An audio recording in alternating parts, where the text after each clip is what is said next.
InspirEd Virtual Learning Series.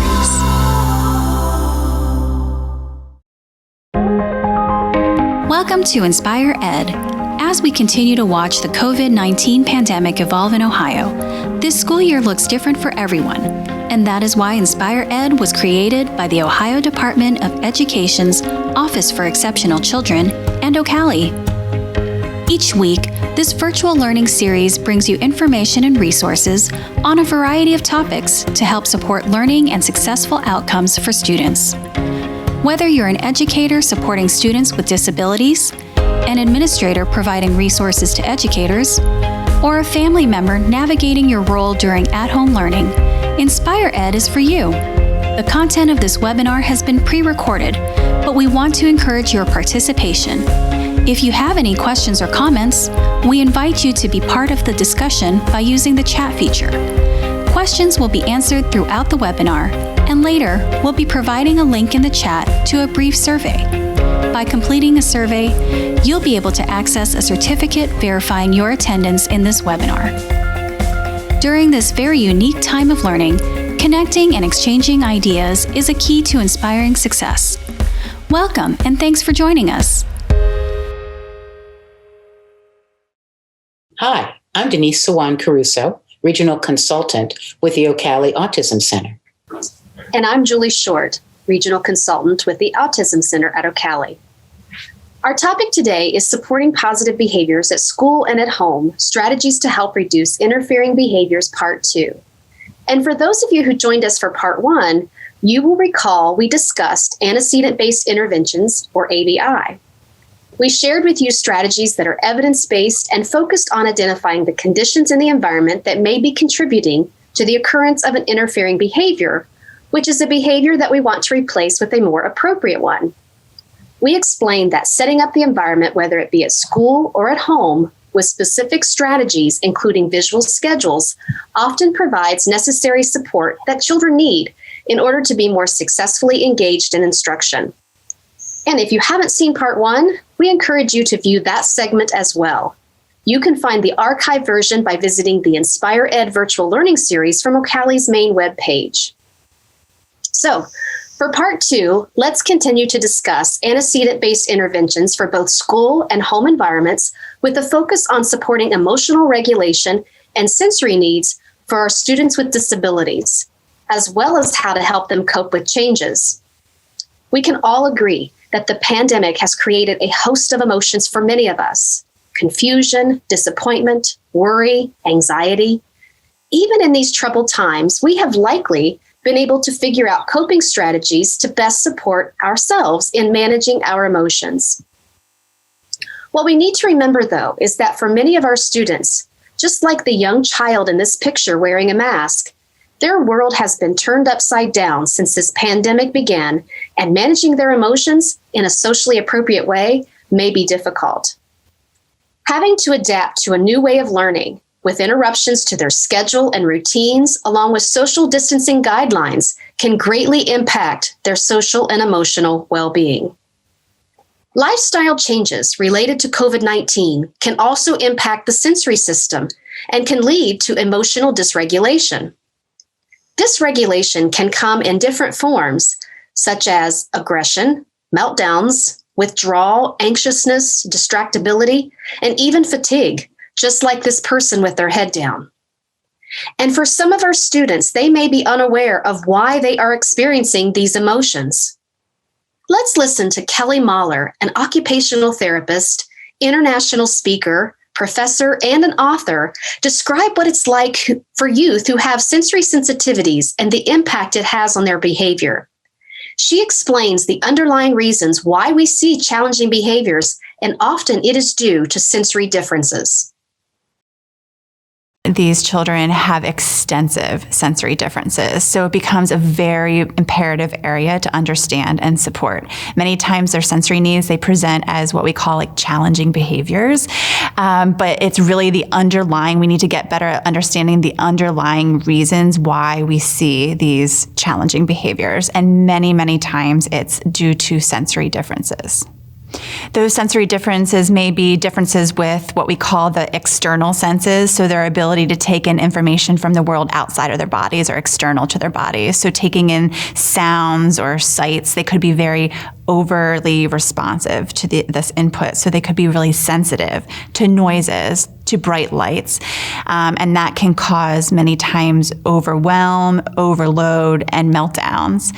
They can also have differences with what we call internal senses, and those are senses within the inside of our bodies. So they might be overfeeling a growling stomach or their heart rate, or sometimes they can be on the other side of the fence where they're not overfeeling it, they're underfeeling it. So they're not noticing their heart rate speeding, or they're not noticing their muscles tensing or their stomach growling. So they're really missing out on a lot of important sensory information coming from the inside of their bodies, which many times results, again, in these outward challenging behaviors that we see on the outside, but it's really hard to understand what's going on the inside of these children. Thanks, Kelly, for that information on the importance of understanding how our sensory systems can impact our behavior. So how can we support our students in managing their emotions and sensory needs in dealing with challenging behaviors? One of the ABIs we can use to support our youth is making sure we are enriching their environment with access to sensory stimuli. Okay, I'm going to ask you a question. What is something you do to help calm yourself when you're feeling anxious or upset? Do you take 5 deep breaths and count to 10? Or maybe you squeeze a stress ball. Do you have specific smells that help you calm down? Maybe you take a walk to get some fresh air. You know what makes you calm, so you do it. You probably also have access to these calming items or activities, or at least know how to obtain them. When we enrich the environment with access to sensory materials or activities, it can lead to increased engagement in learning and skill development, and provide the comfort level that many of our youth need, especially during these challenging times. We were able to talk with an occupational therapist about how she helps school teams build sensory supports into already existing emotional and behavioral classroom support systems, and how she supports families with remote learning to understand and support their children's sensory needs at home. Kayla Waisaki, an occupational therapist who works for United Cerebral Palsy of Greater Cleveland, and who also works in a local school district near Cleveland, Ohio, currently sees some students in school and also conducts teletherapy with some of her students. Can you tell us what sorts of strategies you use to help students with sensory and emotional regulation in the classroom, therapy sessions, and even during virtual interactions? It has been difficult, but I have found some strategies that I'm using that are very successful with my students. Within the schools and within the virtual therapy platform, I use what is called zones. I typically have the students identify if they're sad, mad, happy, or frustrated, which are basically the basic emotions of zones. And then I teach them a strategy to help them get back into the ready to learn zone. For example, when a student of mine says he's in the red zone, he typically tells me he is mad. And we work through strategies, an example being deep breathing. Deep breathing is usually a strategy I use a lot. And I typically teach the children, sniff the flowers and blow out the candle. It's typically seen like this: sniff the flowers, blow out the candles. That's great. And I assume you're referring to zones of regulation. Yes. Okay, great. With the current demands to support school activities at home, it has been increasingly difficult for families to support their child's ability to sensory regulate in the home setting. In fact, I would imagine many families may not even know what sensory regulation is. So, how do you help families understand how to use sensory regulation strategies in the home setting? For students that are learning virtually, I usually provide strategies to help with self-regulation that are body-oriented and do not need materials. I usually provide strategies such as dots and squeezes to calm the body and to continue with using deep breathing. Dots and squeezes typically is used where we have the individual put their hand up with their thumb and push deep into the palm of their hand where there are a lot of neuroreceptors in. So we want to target those the most and have them do it 10 times. And then typically I'll do it a little bit different for this so you can see it, where we have them squeeze up their arm all the way up to their shoulder. And it's that same type of deep pressure. And then of course we have to be silly. So we always have them shake it out at the end at those dots and squeezes. So can you give us one example of how you modeled for family members how to talk to their child, especially helping them to understand how to use self-regulation strategies?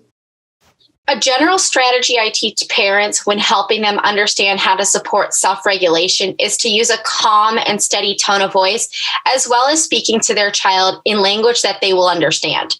Typically, I have seen parents either speak at their child and not wait for the child to respond, and they just keep speaking. I attempt to teach my families that in order for a child to understand self-regulation and how things are in the world, they need a chance to speak and not just feel like they are being spoken at, but involved in a reciprocal conversation. I love that message, Kayla. You're so right about that. When you said giving them a chance to speak and not just be spoken at, that was powerful. Well, we typically have students that have slower processing. So when something is coming at them, they probably have a response that they want to give. But if they don't have time to get it out, then the parent is speaking at them again. They're like, I just lost my thought. Like I did have something that I wanted to say about what's going on, but I didn't get a chance to say it because it just took me longer to respond. Kayla, can you talk about the importance of providing opportunities for movement for our youth, whether they are in school or at home? Movement is so important, whether a student is learning from home or school. I incorporate movement into all of my sessions, whether the student is in person working with me or virtually learning on a computer.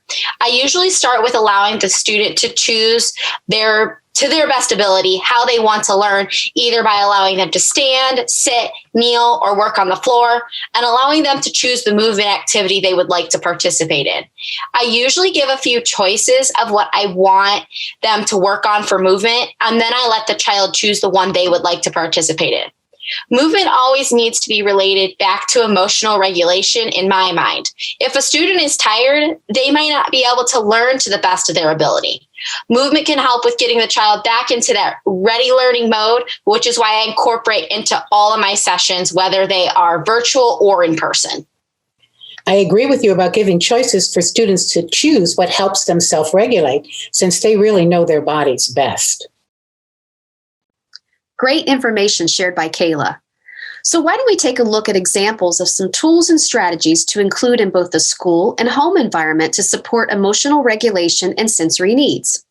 In part 1 of our series, we talked about the importance of including visuals to support engagement and learning. Now let's look at how to include visuals to support emotional regulation and sensory needs. For some youth, an unexpected change in a schedule or routine can be very challenging to their emotional and sensory regulation. For example, in the home environment, maybe the internet's out, or dad's getting home late from work tonight. At school, maybe art class is canceled, or there's a substitute teacher, or even a fire drill. These interruptions to routine can cause anxiousness in some individuals. So what can we do to prepare youth for unexpected changes? For school-age children, consider using a solid pink card on their schedule. This signals there is a change in their day and the individual knows something is different. You will likely find that a change in schedule is usually okay if the youth is prepared. And for younger students, you could use an item that is typically stationed in a room, such as a stuffed animal, and turn it upside down, just like you see in this picture. This alerts them that something about today is going to be different and it will be okay. Another great visual support to have handy is a breathing card. Practicing breathing exercises sends a message to the brain to calm and relax.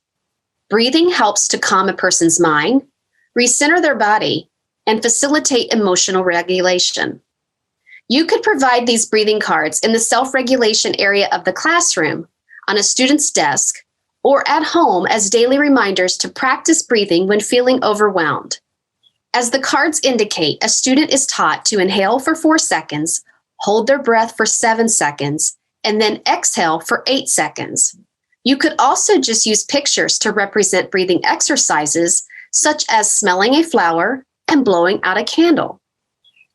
An additional visual tool to help support emotional regulation is a stress thermometer. Denise, can you tell us a little bit about what a stress thermometer is and its benefits? I certainly can, Julie. A stress thermometer is considered a visual support that helps an individual identify their levels of stress and then choose corresponding relaxation techniques to address each stress level.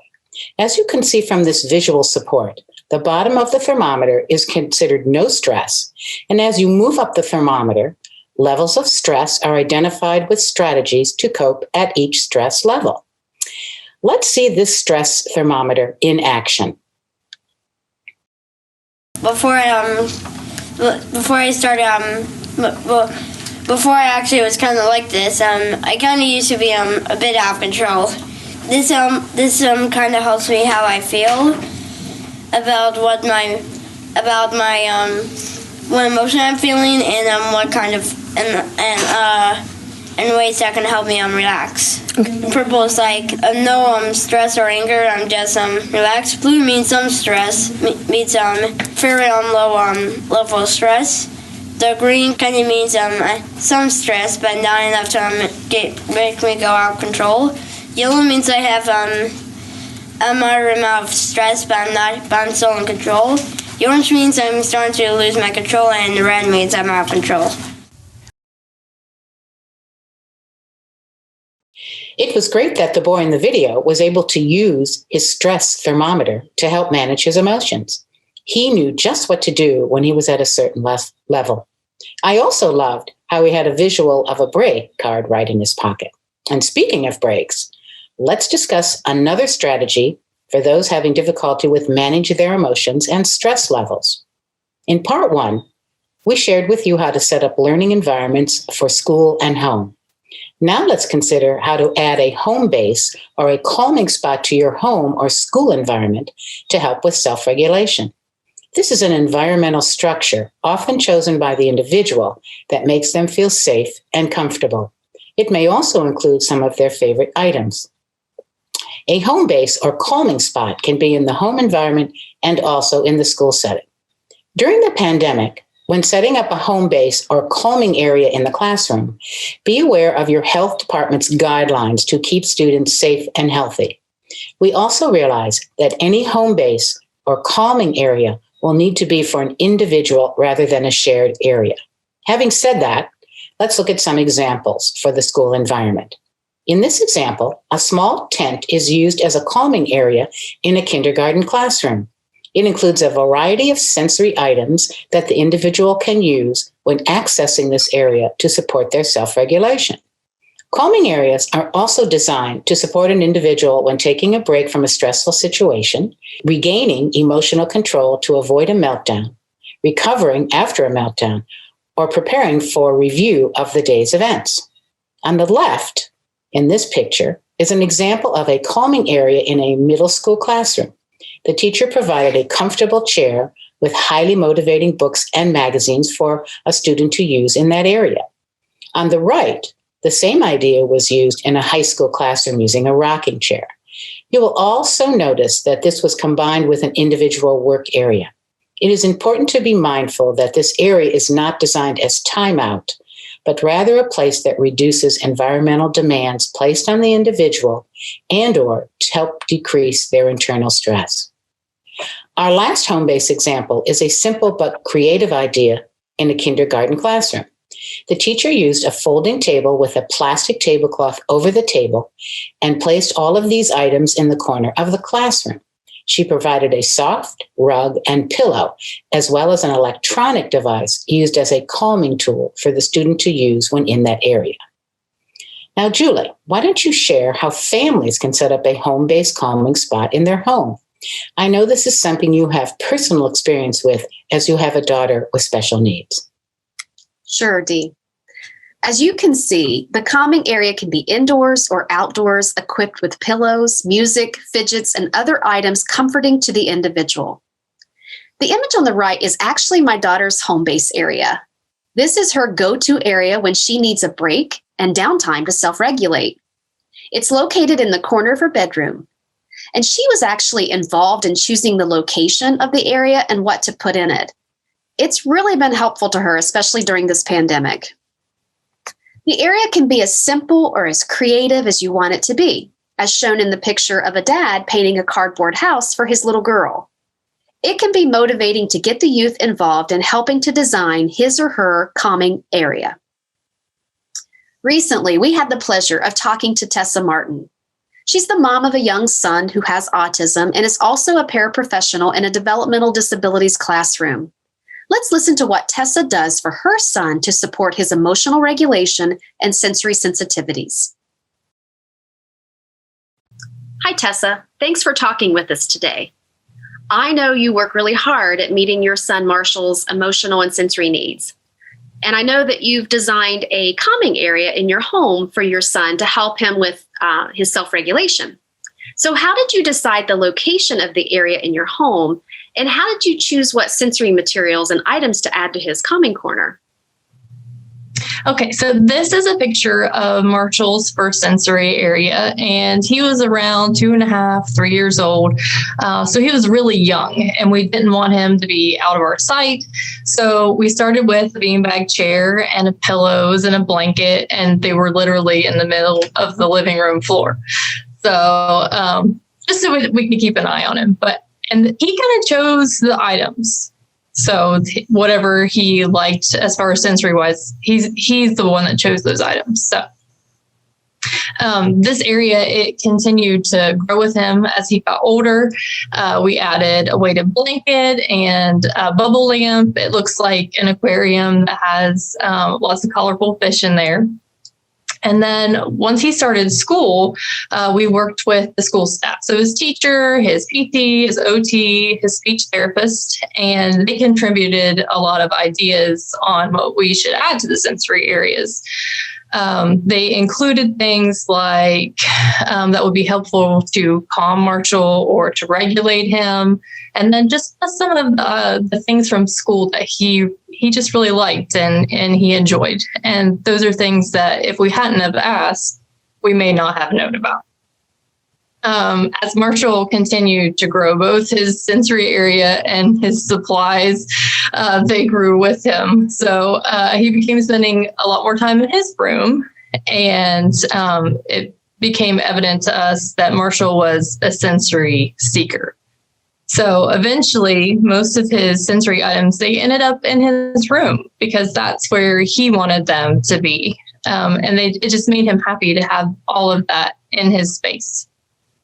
It's really nice, Tessa, to see where you started with him when he was a little guy. Mm-hmm. And then you've built on his sensory needs, which I think is a great way of looking at the age and appropriate sensory items as well as changing for him. So I thought it was a way that you sort of systematically went through according to his age. So I love that. Okay, good. This next picture is a giant light board with colorful pegs. And so it resembles the classic Light Bright toy. Last Christmas, when I asked the therapist at school, I said, so, hey, what has Marshall really liked at school this year? Is there anything that he needs or something that he might want? And they jokingly said, well, he loves the giant light board. And I'm not sure if you ever priced those before, but they're thousands of dollars. So I came up with this crazy idea, and I got my husband to actually build him one. He's pretty handy, so he bared with me there. But this is how it turned out. It's a picture of our light board, and he made it from scratch. We bought the pretty colorful pegs to go with it. Marshall loves having his own space. He likes being able to see all of his things, and he frequently in his room will actually set up his own little areas. So I think it's important to listen to your child, what they're saying, or even what they're not saying. Marshall is nonverbal, so we have to be attuned to his needs. So whether it would be talking to their occupational therapists, speech, PT, teachers, they're all great resources, and they have some out-of-the-box thinking that could really help your child. So don't be afraid to ask them. Well, Tessa, I love that DIY giant light board idea. It's also pretty nice to have somebody handy at home who can put it together for you. So that is very cool. And I think my other thought is you're so right about listening to what your child is trying to tell you about meeting their sensory needs. And since he's nonverbal, it takes a lot of observation and understanding of how he responds when those sensory tools are there for him to use. Yeah, and you also mentioned about looking at it through a team approach, which is such an important factor. Very good. Okay, next question. All right. So Tessa, tell us what you noticed as a result of him having access to his calming area. Okay, so for Marshall, it's more about what happens if he doesn't have those sensory items. So he would make loud noises, or he would jump around. He may cry or stomp his feet. As I said, Marshall is a sensory seeker. And the way I describe it to people is he needs to have a preferred sensory input to override the unwanted input that he's receiving. So in other words, whatever he's getting that's good has to be big enough to help him with the bad, so he's not overwhelmed. And I like to be prepared. I would much rather take the time and plan to prevent the behavioral issues than try and help him to recover from a meltdown. That's a wonderful point, Tessa. Very important. And so I'm curious, what do you do to support Marshall's sensory needs outside of the home environment? Okay, so I have a couple examples. One, Marshall, he hates shopping. Maybe it's the lights, it could be the noise or the smell. I know he doesn't like large crowds of people, especially if they're in the same aisle as you. So in order for me to take him shopping, I needed to provide him with a preferred sensory input, so that we could override that bad that was happening and give him something good. So for Marshall, it turns out that chewing like gum or snacks, that was the input he needed. So for years, I took him shopping. We would stop, we would get his favorite kids meal, and then he ate it while we shopped through the whole store. So he was able to cope with all of those things that he did not like, without being overwhelmed, because he had that preferred sensory. And then we had far less behavioral issues because he had what he needed. And do you want to talk about church? So the second is attending church. So our church can be really loud. There's a lot of people, and you're mostly supposed to sit in your seat and listen. Those are definitely not Marshall preferred activities. So we provide him, again, with sensory things he needed. So snacks, a tablet, sensory toys. That way, church isn't so bad. And he knows that he's going to get some of those things that he likes, and while we're all at church. And as a paraprofessional in a developmental disabilities classroom, how are you supporting students' sensory needs? So over the last few years, our school has realized how important sensory is when we're trying to incorporate more of it throughout the day. So we're giving sensory breaks more frequently and trying to provide those in the classroom. One of the tools that we use is data collection, and we have found that in many cases, behavioral issues are often sensory-based. Those behaviors are caused by sensory lacking or overwhelming for the kids. So after collecting the data, we are asking for feedback from our OT, and she will give us recommended activities or self-regulations to try. And so for many of us, we are fixers. We like to get these great strategies and we're excited to try them, but they don't always work, or at least not on the first try. So we discovered that often it's not so much that the strategies don't work, but we're not giving them enough time. And so that's something that we're really trying to improve on. OCALI has many resources to support emotional regulation and sensory needs for our students with disabilities. You can visit OCALI's Autism Internet modules to look at antecedent-based interventions, home base, and sensory differences. We have examples of breathing cards and stress thermometers, including a blank template to create your own in the Autism Center Resource Gallery of Interventions. And we also have several book studies with related information to enhance your professional learning. And did I mention all of these resources are free? Thanks, Julie, for sharing those resources. Now let's discuss how embedding your students' highly preferred activities and items within self-regulation strategies can be effective when addressing interfering behaviors. Do you know someone who is fascinated by outer space? How about pirates? Maybe even clocks? Research suggests that by incorporating highly preferred interests and preferences into non-preferred activities, the activities become more meaningful and relevant. Let's explore some tools and strategies you can use that include special interests. One of my favorites, the power of a power card. Power cards are a visual support designed to teach and or reinforce academic, behavioral, social, and organizational skills. The strategy consists of a brief scenario and a visual cue that helps youth make sense of social situations and routines. Special interests can be celebrities, superheroes, sports figures, or even a family member. They are easy to make and can be created in different sizes, typically the size of a trading card, business card, or bookmark. Let's take a look at these power card examples. For a student whose special interest is outer space, use a photo of an astronaut with step-by-step guidelines on how to participate in a virtual learning setting. If you have an individual with an interest in dogs, use a photo of a dog showing how to utilize breathing techniques when anxious. Lastly, a power card using a special interest in eagles, specifically a bald eagle, can be developed and implemented for coping with change. These cards can be carried by the individual and serve as reminders when situations arise. Power cards are a great way to support self-regulation, but are really fun to develop and use. Julie, why don't you talk about another strategy to consider? I sure will. It's the incredible 5-point scale. It promotes self-management of behavior and emotional regulation by creating a simple scale that teaches social understanding. This simple scale provides a visual representation of social behaviors, emotions, and abstract ideas. Abstract ideas can often be difficult for youth with disabilities.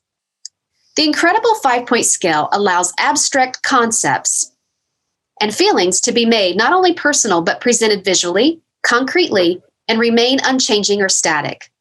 First, the narrative about each level would be read with the learner, and the coping ideas in the last column would be taught. Then the scale can be used to help the person remember how to respond to each level of feelings. A picture of a related special interest can be used at each level, as this example using the special interest of animals shows us. Using the special interest of animals can help to calm the individual and can add motivation for using the scale. We've already discussed a home-based calming area, but let's take a look at this self-regulation area. This example shows how a person incorporated the youth's special interest in Batman by creating a bat cave for the child's self-regulation area. Inside the bat cave are visual supports that remind the youth of how to calm by providing breathing cards and other coping strategies, a great way to tie in special interest to support emotional regulation. So if you want to learn more about using highly preferred activities and interests, OCALI has an Autism Internet module, which is called Using Special Interests in the Classroom. And you could also learn more about special interests from our ASD Strategies in Action online training. You could even check out our third Thursday special interest, Using Special Interest to Support Success at Home and School. And for even more information, you could see OCALI's Here to Help video gallery to watch the episodes on special interests and on power cards. And again, all of these resources are free and available to you. Thank you for joining us today. If you need more information, you can reach Julie at julie_short@ocali.org, or you can reach me at Denise_Sawan_Caruso@ocali.org. Thanks for participating in today's webinar. We provided a link in the chat to a brief survey, and we'll also follow up by email with the same link and additional information about this series. This series is for you, and we welcome any feedback. By completing the survey, you'll be able to access a certificate verifying your attendance in this webinar. This recording and related resources will be available on demand through our website, ocali.org. There, you'll also find upcoming and past episodes of InspirEd. And you can keep the conversation going on social media. Find us at OCALI Official on Facebook, Instagram, and Twitter, and by using the hashtag InspirEdOhio. As we move forward together in virtual learning, our connections help to inspire success. InspirEd, Virtual Learning Series.